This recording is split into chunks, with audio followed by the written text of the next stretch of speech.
Two, three, go on. Good afternoon, good morning, and good evening, everyone, viewers. So today we are here with our guest, Jenny. Say hi. So we're gonna ask her a few questions, and I, as the interviewer or host, my name is Erin Tishatabella. So we're gonna ask about ICTV and its connection to education. So are you ready? Yeah, I'm ready. So let's ask about the basics first. So do you know what ICTV is? Yeah, so ICT is actually means information and communication technology. So it means all the tools and systems we use to share, store, and get information. So it's basically everything that helps people with communication and technology. Oh, I see that you already have a background information. That's nice.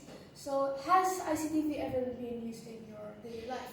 And maybe some examples you can give us? Yeah, actually, ICT is everywhere is in our daily life. So we can use phone to text, video call, and through social media. Computers help us do homeworks and each other. So it has a lot of benefits. So do you think it has any positive effects in your life since you said that you've used it a lot? So do you think there are any effects, especially the positive ones? Yeah, so ICT really helps me a lot, like in learning and studying, and making my life a lot of better. Excluding the daily life, we are going to go to an educational context now. So for sure you've ever been educated before, of course, right? Uh-huh. So do you think ICT has any connection towards education or not? Yeah, in school, we can use computers for learning, and we can find information super duper fast for our study. And there is also a subject in our school that dedicated to it. So ICT is also used in school presentation, and so it is used in a lot of activities. So regarding your question, like you said, there are still some people who think that there are some effects to it, beneficials, but they think that it's only beneficial for boarding schools that are research-based. Do you agree to that? So I actually agree because it is a fact actually, and many students use ICT to cheat instead of studying. So, however, if you use it wisely, it's very useful for you. So those are the negative effects. Aside from the negative effects, are there any positive effects in ICT towards our educational purposes? Of course, yeah. Of course, ICT really helps a lot in learning. Students can use ICT so they can study anywhere using Google Classroom, online classes, and Zoom. So, and then they can search for information through ICT. That's for students. And teacher also use ICT to share lessons and talk with students easily. It just makes studying more fun, simple, and open for everyone. Oh yes, I do remember in COVID when we had to force ourselves into online learning. We used ICT for everything, didn't we? And then the teachers had to talk with us during Zoom. We had to answer back. However, though, a lot of people or students, some of them actually don't listen to what they're saying. Because they use a computer, they have free will, don't they? So they can open other websites, like games, or maybe just weird websites that can eventually give us viruses. How do you think we can prevent that from happening again, even though we are not in a learning-based, online-based learning again? So this is actually a matter of awareness for the students themselves, and parents and teacher can play an active role in monitoring them. So there are also exam apps like CBD Exams and Portal Sekolah to prevent cheating on exams. What about like opening websites that we are not supposed to, not in games, but more of like for example, some people they open adult contexts, or maybe they even open websites that we're not supposed to open. So except for exams, what do you think as generally? As I say, parents and teacher can play an active role in monitoring them, and they're actually an app to control their phones. So parents can use them to watch the content that they are watching or like using. Oh yes, I do. I still remember that I have this application inside my devices, which actually allows me to like not be able to open some websites. It's like locked. So I think that's what you're referring to. Yeah, that's what I mean. It does really help control what you open. Yeah, people really find it annoying, but it's actually very useful for kids. Yeah, I actually have a friend who's older than me, of course. He actually had that application before, and because he had the application before, he was able to be more productive in his education. He was able to focus more. So I guess that does have a lot of benefits.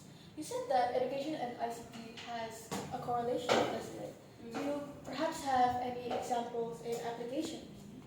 Honestly, ICT is like everywhere in the apps we use. So like WhatsApp and Zoom for texting, Google Classroom for studying, Shopee for shopping, Gojek or Google Maps for getting around, even paying bills or sending money with GoPay or PayPal.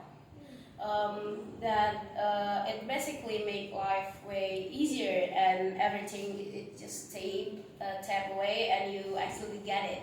Especially in education, we can use Google Classroom, Genius, Brandly, and Ruang Guru to find information and communicate about learning. Sounds interesting. Have you perhaps used one of these educational apps before? I actually use one of this, like not Really? just one of it, most of it every day. Like what, for example? Like Ruang Guru, I actually use it for helping me studying something that hard, and really to help me do my homework that I don't know what to answer. Yes, but this is not sponsored. This is not sponsored, guys. Apart from applications, is there maybe in real life you can find in other people, perhaps? Because have you ever seen someone else use that application? Not just yourself, but Yeah. maybe your community, friends around you, your parents, maybe even our teachers.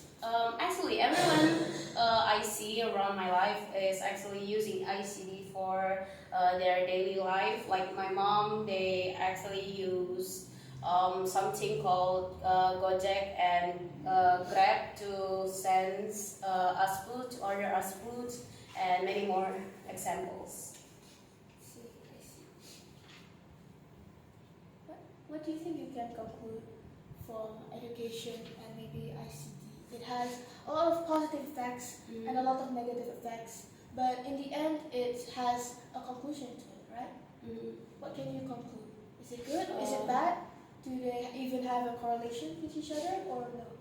It's actually good because, as I say, it's actually help students with a lot of learning, and it have many conclusions, of course.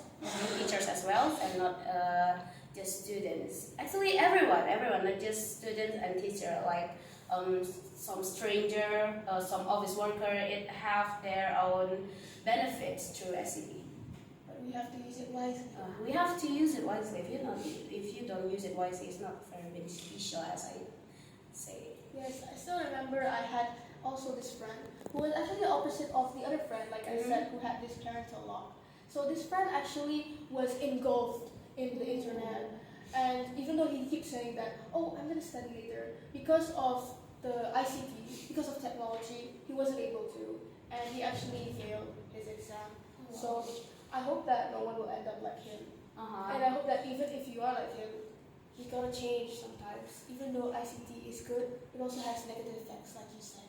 As I say, this is a matter of awareness for students themselves. So it's our future is from us.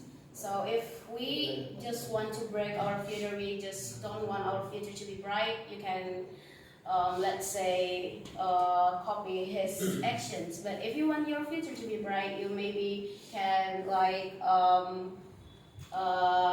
use ICT wisely, because it's very beneficial, as I say before.